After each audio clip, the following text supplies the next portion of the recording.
Hello, everyone, and welcome to my coloring corner. Today, we are going to be recording and reading the Mystical Lands Chronicles, Book One Secrets of the Crystal Sea by Karen E. Myers. We're going to be reading Part One, Lila's Calling, the year 10 AGR. AGR means after the Great Renewal. All right, Lila stood atop of this sun drenched hillside, looking out over the vibrant summer landscape. The sun illuminated the rolling hills and valleys with an orange glow. Pristine mountain tops peeked out from behind a layer of wispy clouds, forming a majestic background for the lush forest below. Thick foliage lined the horizon, interrupted only by an occasional cluster of spindly trees. Lila's heart swelled with joy at the sight, filling her with a sense of reverence for this beautiful new world. Far off in the distance, Lila could see the graceful creatures she had only glimpsed a few times before, their bodies shimmering with a flickering magic light. These were the mysticals, the benevolent rulers of this new world. Lila was one of the few humans left behind by the renewing, cast out of the ruined old world and into the idyllic new one. She felt a pang of loneliness knowing that almost all of her kind were gone. But she took solace in the fact that she was able to witness such a wondrous rebirth. Little did she know that before long she would embark on a journey that would bring her face to face with evil. Lila had been traumatized by losing her father and brother in the Great Renewing. Although she had only been 4 years old at the time, the terrible events were forever carved in her memory. Her thoughts always drifted back to that horrible night, and she could see the red-tinged skies, smell the burning landscape, and feel the rush of panic as she ran through the streets of rubble and fire. Now she tried her best to stay positive as she tended to her daily chores and responsibilities, but sometimes the came unbidden. She shared a little thatched roof cottage with her mother, who was loving and kind, but suffered from bouts of depression. Their cottage was as small as it was quaint, and a clear mountain stream ran past the house in the back of the property. The cottage was one of many that made up the small village of surviving humans, nestled in the foothills of the old hills between the mountains and the sea. The village was called Northshire and was a secluded little enclave, in the mysterious new world. Northshire's remote location kept it largely hidden from the mystical lands and the powerful mysticals that inhabited them. Still, occasionally some brave adventurers would set out to explore the remade world and learn the secrets of the kindly mystical creatures in the control over the magic crystals. But tales told by the returning adventurers also involved a sinister dark king and his cursed ones, who were determined to take the power of the magical crystals for themselves. Lila's mother insisted that these rumors were false, but something in Lila's gut told her otherwise. Lila knew that if the cursed ones succeeded in their mission, an age of darkness would fall upon them all. Yet, at only 14 years old, she felt entirely powerless to do anything about it. The returned wanderers would often huddle together around the fire telling their stories, and Lila would listen intently on their tales of exploration, trying to focus on the delightful stories, not the ones that sent shivers down her spine. The adventurers regaled Northshire's residents with epic accounts of sailing across the vast seas, braving storms, and encountering terrifying sea monsters. They spoke passionately about their encounters with the merfolk, reciting enthralling tales of mermaids and mermen helping them gather magic crystals from the ocean's floor.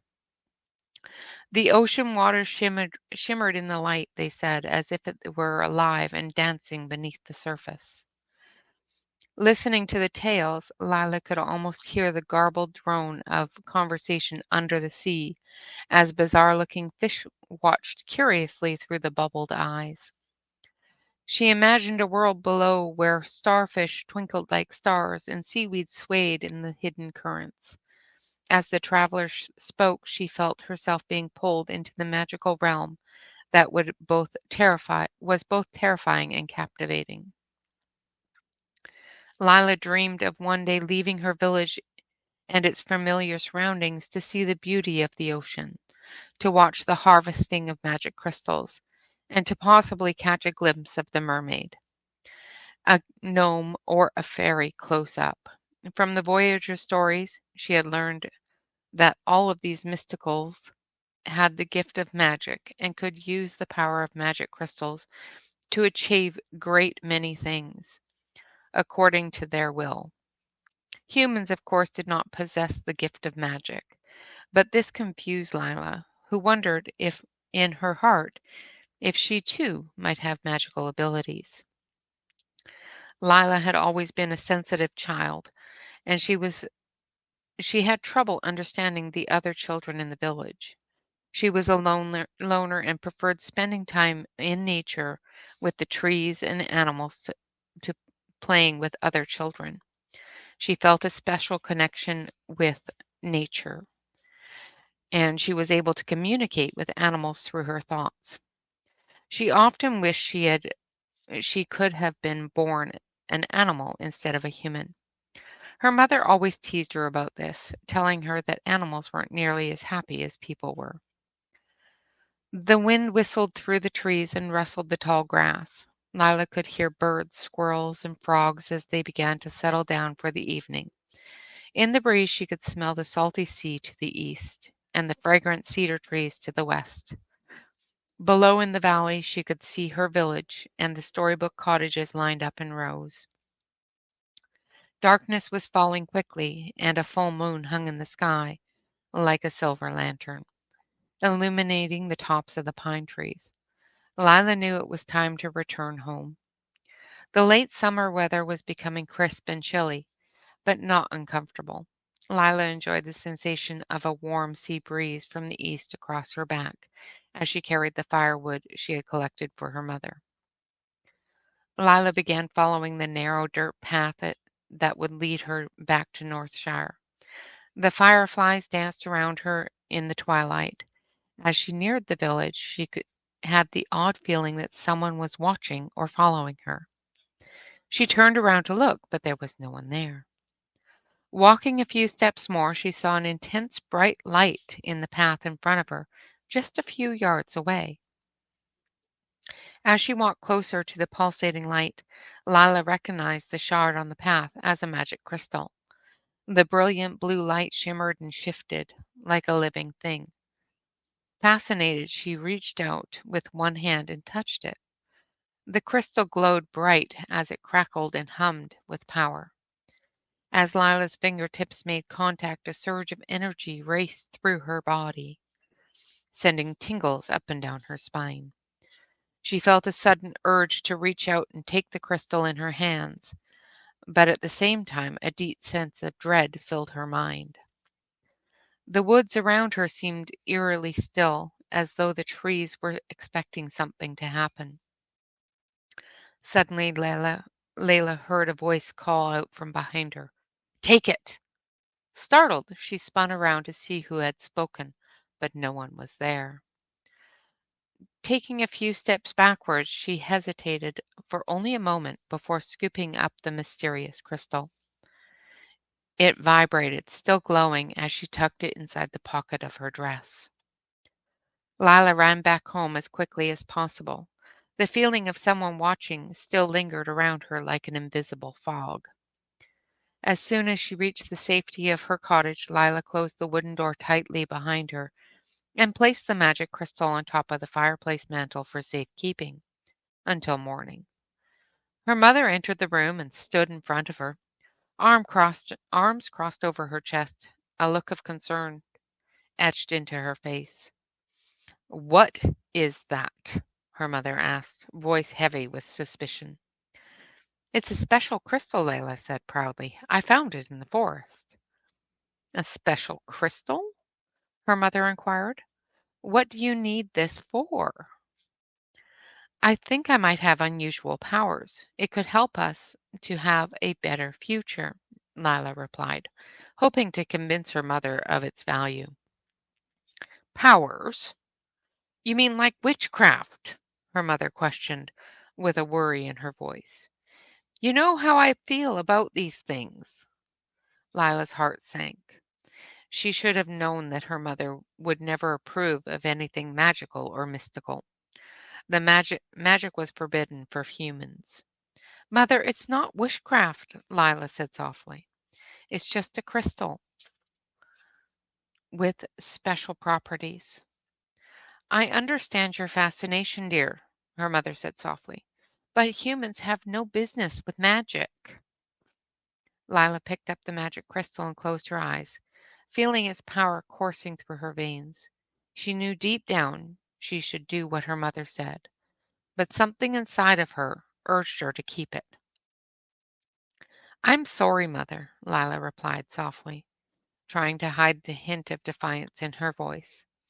I will return it to the place where I found it, first thing in the morning. But Lila had no intention of doing that. There was something about the crystal that called to her, and she would not ignore it.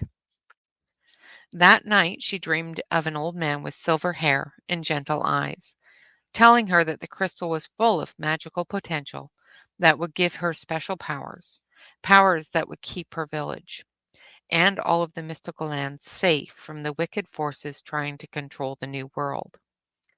He spoke of a prophecy of the protector, whispering that she needed to find the luminary who would help her carry out her mission to defeat the Dark King. When she woke, the dream lingered. Though she could not understand all of the words the old man had spoken, she was certain that she was to depart her village and set out to find the luminary. Lila's heart pounded as she peered out the window, watching for the first hints of daybreak. As the sun crested the horizon, a sliver of golden light streamed through the shutters and highlighted the magic crystal, scattering a prism of rainbow across the floor and over the walls of the cottage.